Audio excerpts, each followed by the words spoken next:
Some carriers have blended it in to the benefits as well as the premium.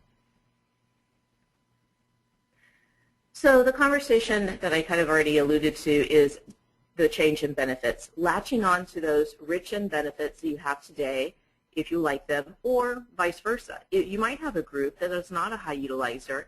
They want to have insurance. It's there if they really need it, but they're not paying for really rich benefits because they don't need it. All those groups are kind of being brought towards the middle. So the rich benefits are being watered down. The low-end benefits are brought up to where everyone's kind of more along the middle of the road. One of our carriers, the top-selling plans, is the PPO $500 deductible plan. This plan is being mapped to a $1,500 deductible plan. Now, to be fair, if you look at that out-of-pocket maximum, the deductible on the out-of-pocket on the new plan is actually lower than the current plan. But I think to the average member, they're going to see that, whoa, what happened? My deductible went from $500 to $1,500. That's a big change.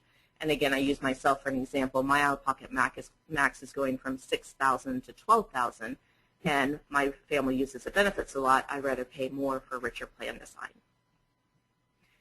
Keep the current providers. This has been a huge conversation. I do think you're going to see this more on the individual side than with the beer and purvis carriers that we represent, with maybe one exception, is that from what we've seen so far, with the exception of HealthNet, just because it hasn't been approved yet what their network is, all of our carriers, the